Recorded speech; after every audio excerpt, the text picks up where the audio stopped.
Amen! Ayan, isang mapagpalang araw po sa inyong lahat. Kamusta po kayo? Napakabilis po ng araw. Salamat sa Panginoon dahil patuloy niya po tayong pinapalakas at pinapalusog at binibigyan ng malakas na pangangatawan upang tayo po ay magpatuloy para sa kanyang mga gawain. Sige nga po, bigyan natin ng pinakamalakas na palakpak ang ating Diyos na buhay dahil siya po ay karapat-dapat na tumanggap ng lahat ng papuri at pagsamba. At sa araw na to, wala po tayong ibang inaasahan, wala po tayong ibang inaantay, kundi ang kanyang pagkilos at tayo po ay patuloy na matuto kung ano po ang salita niya na nais nating marinig ngayong araw na to. Nakaredy na po ba tayong lahat? Sige nga po, pakitanong nga po muna sa inyong mga katabi, ready ka na ba?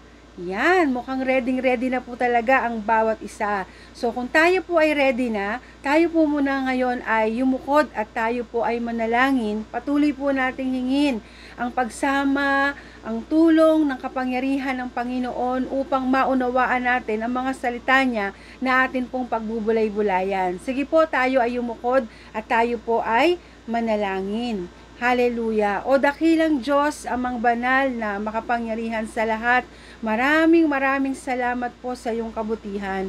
Salamat po o Diyos dahil ikaw ang nakatunghay sa aming kalagitnaan at kahit kailanman, hindi malilimitahan ang kapangyarihan mo sa lahat ng naniniwala sa iyo. Ikaw po o Diyos ang patuloy na sumasama at punuin mo po ang bawat puso, Panginoon, ng kapayapaan, ng kagalakan, ng kalakasan na nagmumula sa iyo. At tanging pangalan mo lamang, Panginoong Yesus, ang patuloy na madakila sa aming kalagitnaan. Kaya Lord, lahat ng papuri, pasasalamat at pagsamba ay sa iyo po namin ibinibigay. Sa tanging pangalan mo, Panginoong Yesus, ang lahat po ay magsabi ng Amen and Amen. Ang title po natin ngayong araw na to ay Believe in Me. So hango po ito sa John chapter 14 verse 11. At kung meron po tayong mga Bible, sige po, buksan po natin sa John chapter 14 mula sa verse 1 hanggang verse 11. At sana po palagi po kayong may ballpen, palagi po kayong may notebook para lahat ng mga insights nyo po o natututunan nyo o sinasabi ng Panginoon sa inyo ay naire-record po natin sa ating mga notebook. So sige po, sabay-sabay nating basahin ang John chapter 14 verses 1 up to 11. Sabi po doon, huwag mabagabag ang inyong kalooban. Sumampalataya kayo sa Diyos. Sumampalataya din kayo sa akin. Sa bahay ng aking ama ay maraming silid. Kung hindi ito totoo, sasabihin ko ba sa inyong pupunta ako roon upang ipaghanda ko kayo ng inyong matitirhan? At kapag naipaghanda ko na kayo ng matitirhan, ako'y babalik at isasama ko kayo upang kayo'y makapiling ko kung saan ako naroroon. At alam na ininyo ang daan patungo sa pupuntahan ko. Sinabi sa kanya ni Tomas, Panginoon, hindi po namin alam kung saan kayo pupunta. Paano namin malalaman ang daan? Sumagot si Jesus, Ako ang daan, ang katotohanan at ang buhay. Walang makakapunta sa Ama, kundi sa pamamagitan ko. Kung ako'y kilala ninyo, kilala na rin ninyo ang aking Ama. Mula ngayon ay kilala na ninyo siya at inyo nang nakita. Sinabi sa kanya ni Felipe, Panginoon, ipakita po ninyo sa amin ang Ama at masisiyahan na kami. Sumagot si Jesus, kay tagal na ninyo akong kasama. Hanggang ngayon hindi mo pa ako kilala, Felipe?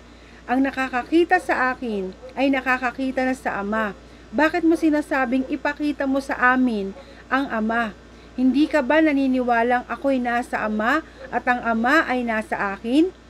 Hindi sa akin galing ang sinasabi ko sa inyo. Ngunit ang Ama na nananatili sa akin ang siyang gumaganap ng kanyang gawain. Maniwala kayo sa akin. Ako'y nasa Ama at ang Ama ay nasa akin. Kung ayaw ninyong maniwala sa sinasabi ko, maniniwala kayo dahil sa mga ginawa ko. Amen. So, bago po natin patuloy na bulay-bulayin ang mga salitang ito, meron po muna akong isang kwento sa inyo.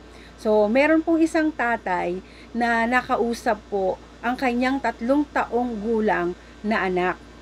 Sabi niya, "Anak, aalis muna ako ha. Babalik din ako." "Saan po kayo pupunta?" tanong ng anak. "Babalik din ba kayo mamaya?" Sabi ng ama, "Medyo magtatagal ng konti. Papunta lang ako sa ibang bansa para magtrabaho." "Bakit kailangan dun pa kayo magtrabaho? Hindi ba pwede dito?" Kasi malaki ang utang natin sa bangko. Kailangan nating bayaran. Huwag kang mag-alala. Babalik din ako. I love you. Bye.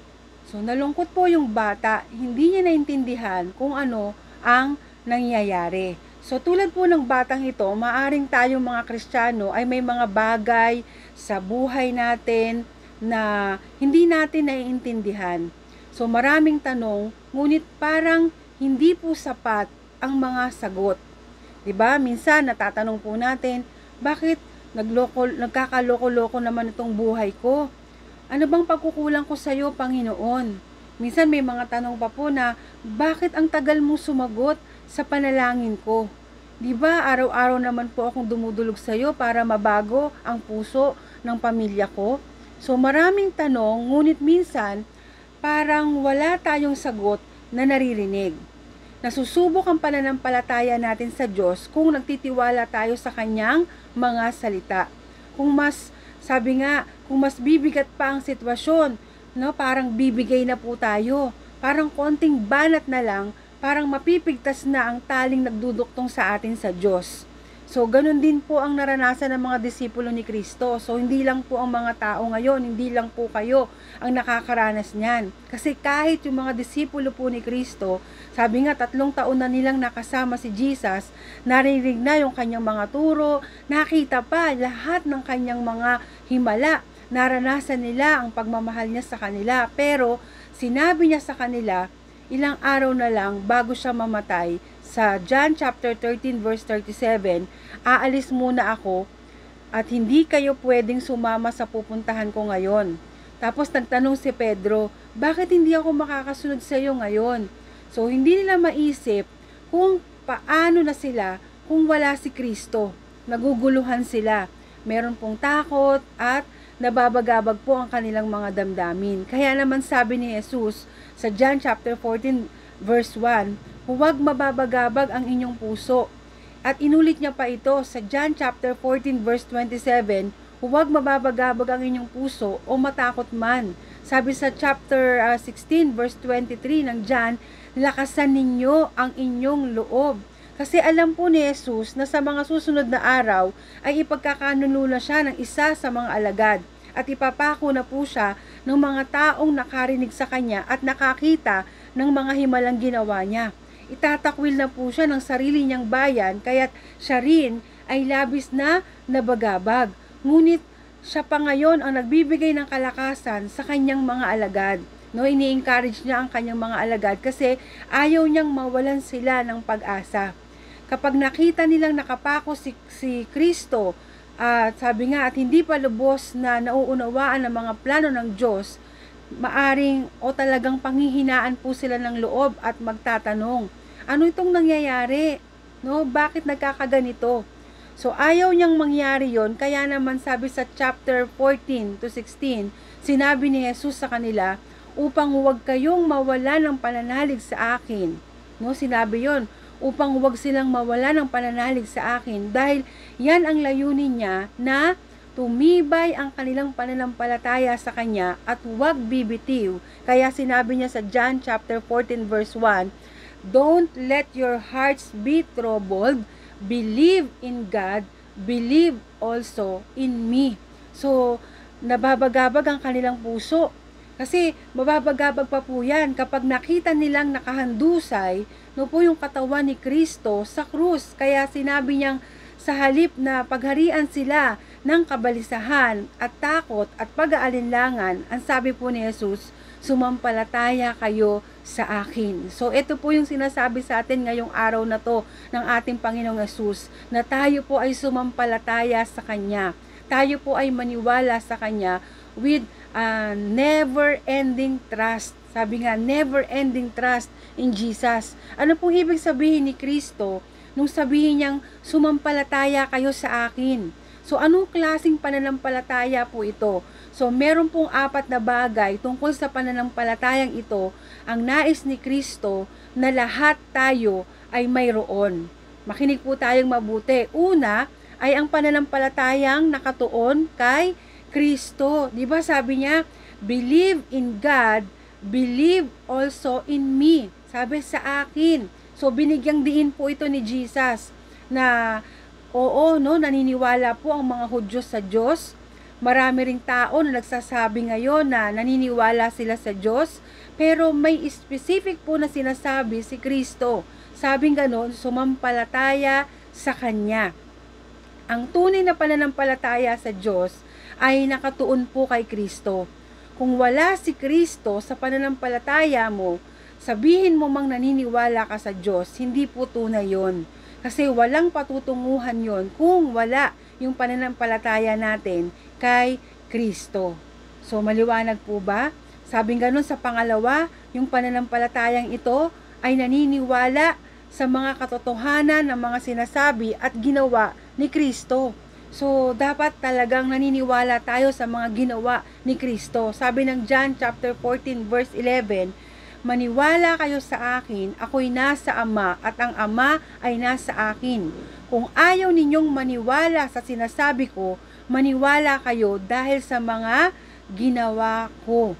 So, may mga sinabi si Kristo tungkol sa kanyang sarili, na kung hindi natin paniniwalaan, ay hindi po tunay ang ating pananampalataya. Siya po ang anak ng Diyos. Tunay na Diyos rin. Bagamat iisa ang Diyos, 'di ba? May 3 persona, siya ang isinugo ng Diyos Ama upang iligtas tayo sa ating mga kasalanan. Para sa mga tao noong panahon ni Jesus, parang ang hirap paniwalaan ang sinasabi ni Jesus. Lalo pat naniniwala sila na iisa lang ang Diyos, tapos sasabihin ni Jesus na siya at ang Ama ay iisa. Pero ano po ang sabi niya? Kung hindi kayo naniniwala, tingnan ninyo ang mga ginawa niyang himala. Kung hindi ito magpatunay na totoo nga ang sinasabi niya. Ang mga ito ay senyales na siya ay tunay na Diyos. Ang pananampalataya ay naniniwala sa sinabi at ginawa ni Kristo. Ngunit hindi ito mananatili sa isip lang. So, dapat hindi lang po natin alam na may Diyos at hindi lang natin sasabihin naniniwala tayo sa Diyos. Dapat meron tayong pananampalataya kay Jesucristo at sa kanyang mga salita at mga ginawa. So, number 3, ang pananampalatayang ito po ay personal na paglalagak ng tiwala kay Kristo. So, di ba sabi niya, believe in me, not just believe me. Okay, sabi niya, ito ay personal na desisyon, hindi ito ang gagawa, di po ba? Kumbaga, may kalakip itong paglilipat ng tiwala mula sa sarili o mula sa ibang tao, mula sa relihiyon, tungo kay Kristo. So, sabi rito, hindi sa sarili, kundi kay Kristo. Hindi sa mga nakasanayan na natin o sa mga abilidad, 'di ba? Hindi sa kakayahan natin o sa talino lang natin, kundi dapat naniniwala tayo kay Kristo. Nung tawawag siya sa atin, 'di ba? Sabi niya sa Matthew 11:28, lumapit kayo sa akin. So inaanyayahan niya tayong magsisi at talikuran sabi nga, ang lahat ng ating mga nagawang kasalanan at ibaling po natin ang pagtitiwala natin kay Kristo. So, ito ang tinatawag nating conversion. Mula sa kalagayan natin na dati hiwalay kay Kristo, tayo na ngayon ay nakadikit kay Kristo. Ito po yung pananampalataya. So, sinasabi nito na sa minsan lang dapat tayong sumampalataya at magsisi. Diba? Ibig sabihin ba nito, isang beses lang tayo magsisisi? So, hindi po. Kasi, sabi po sa pang-4, ang pananampalatayang ito ay nagpapatuloy sa buong buhay Kristiyano.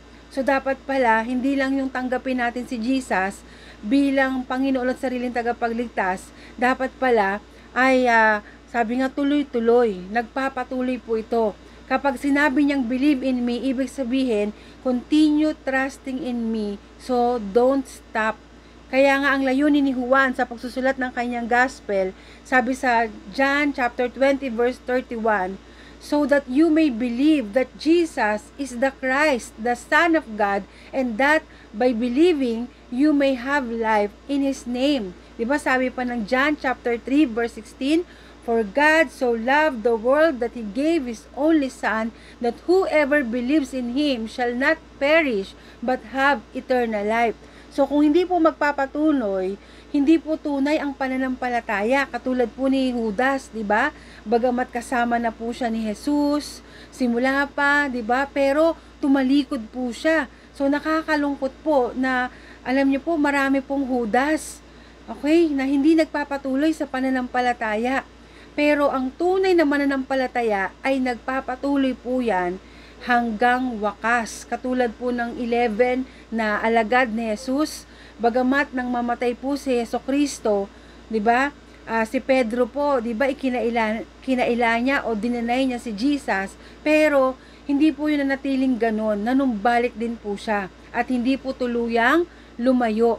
Sa katunayan, lahat sila maliban lang kay Juan ay pinatay alang-alang sa kanilang pananampalataya kay Jesus. So ito po yung tunay na pananampalataya hanggang wakas, buong buhay, magtitiwala at ilalagak ang paniniwala kay Jesus lamang. So, kaya sabi nga, why continue trusting in Jesus? Bakit kailangan tayong magpatuloy na sumasampalataya o magtiwala kay Kristo? So, tingnan po natin ang tatlong sagot sa tanong na yan. At sa bawat sagot, tingnan po natin kung ano ang itinuturo ni Kristo sa atin tungkol sa tunay na pananampalataya o yung pananampalatayang nagtatagumpay sa anumang sitwasyon ng buhay. Hello? Sabi nga, Kristiyano, mananampalatayang nagtatagumpay. Okay? Mga Kristiyanong nagpapatuloy anuman ang sitwasyon ng buhay. Ang unang dahilan po ay yung hope of eternity with God. Kasi sabi nga gano'n ng John chapter 14 verse 2 to 3, sa bahay ng aking ama ay maraming silid. Kung hindi ito totoo, sasabihin ko ba sa inyong pupunta ako roon upang ipaghanda ko kayo ng inyong matitirhan? At kapag naipaghanda ko na kayo ng matitirhan, ako'y babalik at isasama ko kayo upang kayo'y makapiling ko kung saan ako naroroon. So, hope of eternity with God. So, ipinapakita rito na sa lahat ng nagpapatuloy sa pagtitiwala kay Kristo ay meron pong katiyakang walang hanggan na nasa piling ng Diyos sa langit.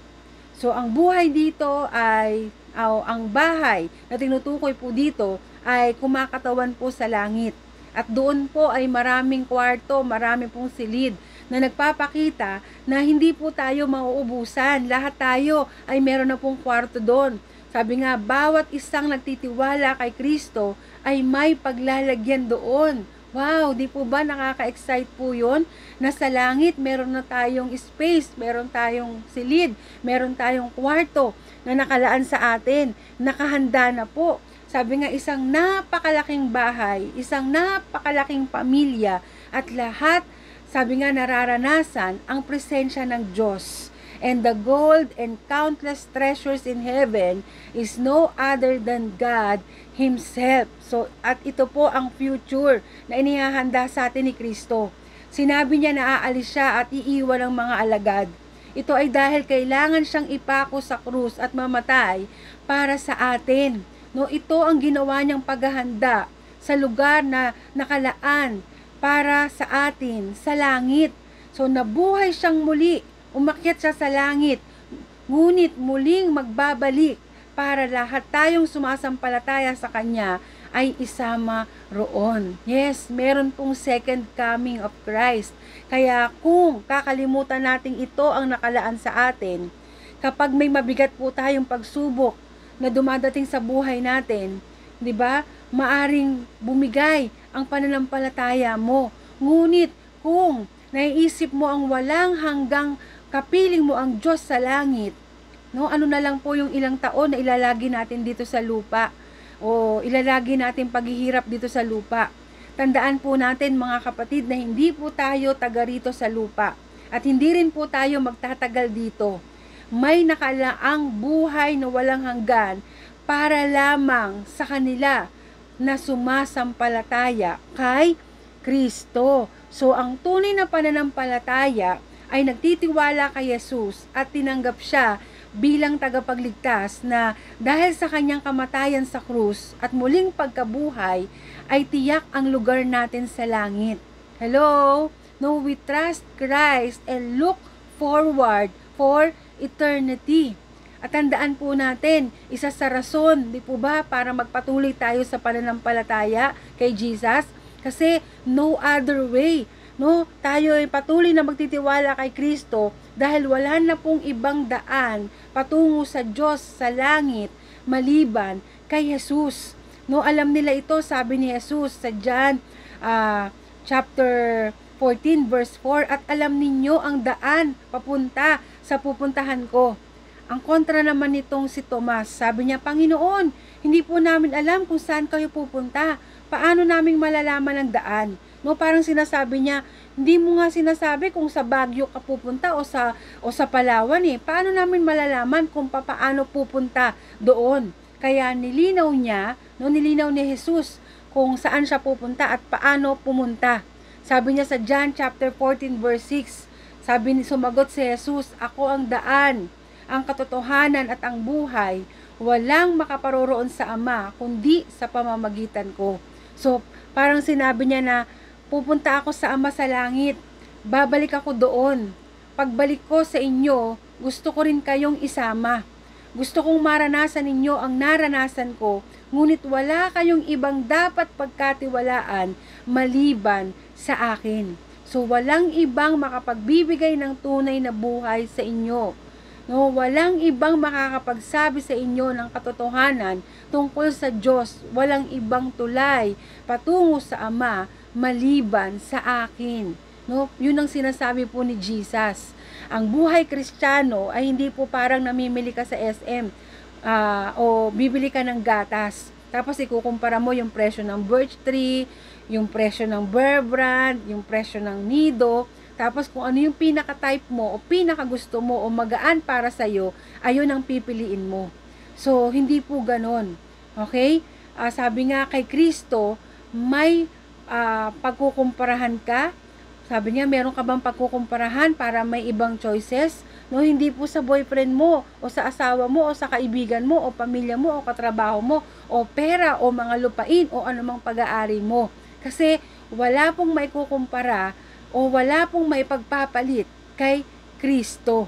Kaya ang tunay na pananampalataya ay paglalagak ng tiwala kay Kristo na nagsasabing wala ng ibang tagapagligtas at Panginoon na dapat sundin maliban sa Kanya. So, trusting Christ is trusting no one else besides Him.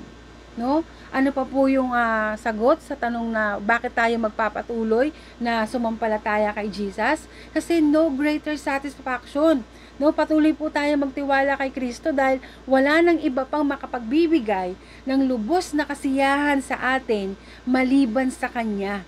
Walang ibang karanasang papantay sa makilala natin ang tunay na Diyos. Sabi ng John chapter 14 verse 7, sabi ni Jesus, kung ako'y kilala ninyo, kilala na rin ninyo ang aking Ama. Mula ngayon ay kilala na ninyo siya at inyo nang nakita. So, kung personal na kakilala mo si Jesus, kilala mo na rin ang Diyos.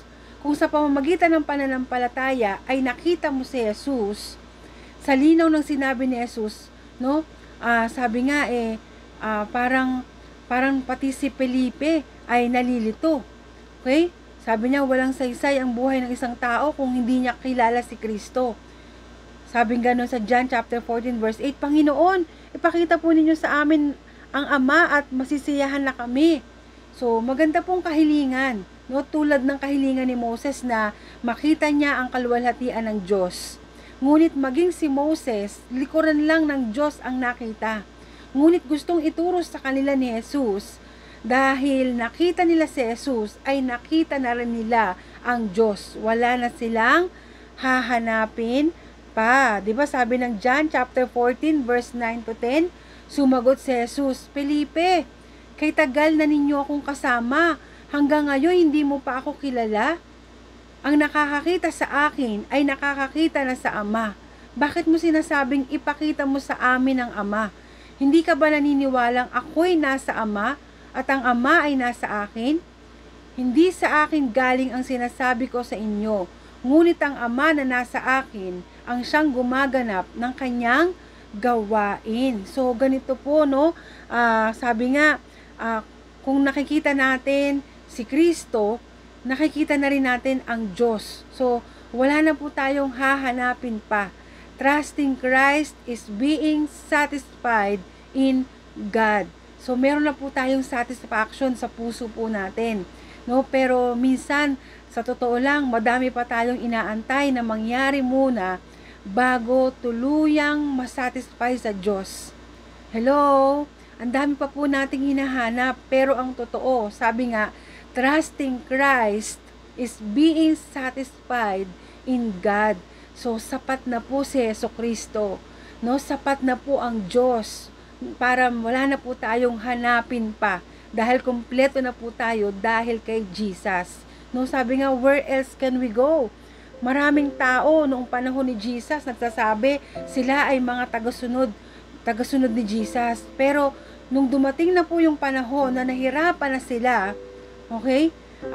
Nahirapan na sila na pakinggan ang mga salita ni Kristo kasi nagkakagipitan Kaya marami sa kanya, no, ng mga alagad, mga hindi tunay na alagad ay tumalikod po at hindi na sumama sa kanya. No, parang sinasabi nila na ayoko na, hanggang dito na lang ako. No, darating sa buhay natin na masusubok kung sino talaga ang sinasampalatayanan natin. Darating po tayo dyan, no, sa punto na kung saan, kanino ba talaga nakasalig ang ating pananampalataya? No, saan ba talaga tayo sumasampalataya?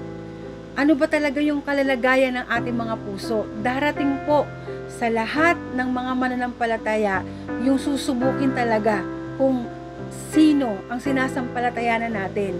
Maaring may magsasabi sa iyo, umayaw ka na, hindi naman mapagkakatiwalaan si Kristo Kaya katulad po ng tanong ni Jesus, no, sa 12 kayo, aalis din ba kayo? So iyan din po ang tanong sa atin sa mga panahong naiipit na ang pananampalataya natin. No, sa panahon na nahihirapan na tayo, parang naiipit na tayo, parang nagigipit na tayo, parang nasusukol na tayo, parang hirap na talaga tayo. No, parang tinatanong din po tayo ni Jesus, aalis ka ba? Tatalikod ka ba? Babalik ka ba sa dati mong pinanggalingan? No, anong isasagot mo? So, dalangin ko po mga kapatid na ganito ang maging sagot natin tulad ng sabi ni Pedro sa John chapter 6 verse 68 to 69. Panginoon, kanino kami pupunta? Ikaw ang may mga salita na buhay na walang hanggan. Kami sumasampalataya at nalalaman namin na ikaw ang banal na Diyos. So sana po kapag tinanong po tayo, kapag nasa kalalagayan din po tayo na saan ka na ngayon, aalis ka din ba? Susuko ka na ba? Bibitaw ka na ba? Sana maging sagot din po ng puso natin ay ang kagaya ng puso na sagot ni Pedro na wala na silang ibang pupuntahan pa, kundi sa Panginoon lang.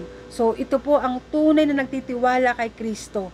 Yung hindi po bumibitiw na anuman ang mangyari kasi alam natin wala naman tayong ibang pupuntahan. Hello, wala na po tayong ibang pupuntahan pa. Tanging sa Panginoong Hesus lang natin dapat isalig ang ating pananampalataya dahil siya ang may akda, siya ang may akda ng lahat ng bagay at siya ang tanging susi, daan, di ba? Siya po ang buhay, siya po ang katotohanan at walang makaparoroon sa Ama kundi sa pamamagitan ng ating Panginoong Hesukristo.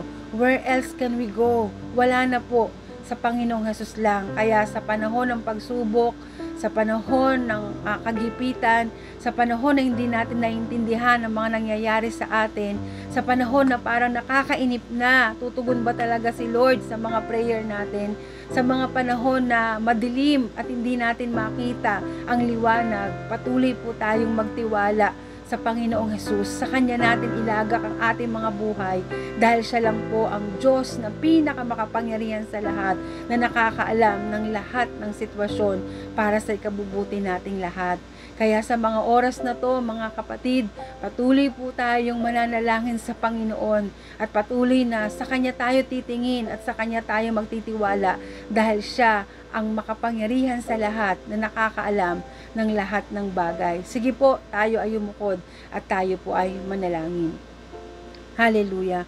O dakilang Diyos, amang banal na makapangyarihan sa lahat, maraming salamat po sa araw na to. Salamat dahil patuloy mong ipinapaalala sa amin na magtiwala kami, sumampalataya kami, maniwala kami sa iyo, Panginoong Hesus.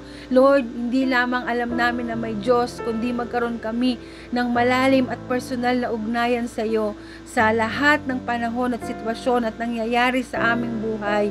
Hindi man namin lubos maunawaan, pero alam namin na nariyan ka, nakatunghay ka, ikaw ang kasama namin sa araw-araw, kaya wala po kaming dapat ikalito, ikabahala, ikapagpaalala dahil hawak mo ang buhay namin, hawak mo ang lahat ng sitwasyon. Ikaw ang Diyos, Panginoon, na nakakaalam ng perfect timing sa mga kasagutan sa aming mga panalangin. Kaya hindi po kami magsasawa, Panginoong Hesus. Sa iyo namin patuloy na ilalagak ang aming buong pagtitiwala, ang aming buong lakas, buong pagsamba. Tanging sa iyo lamang, Panginoong Hesus. Salamat po. Ito ang aming panalangin, pasasalamat at pagsamba. In Jesus' name we pray. Ang lahat po ay magsabi ng Amen and Amen. Praise God.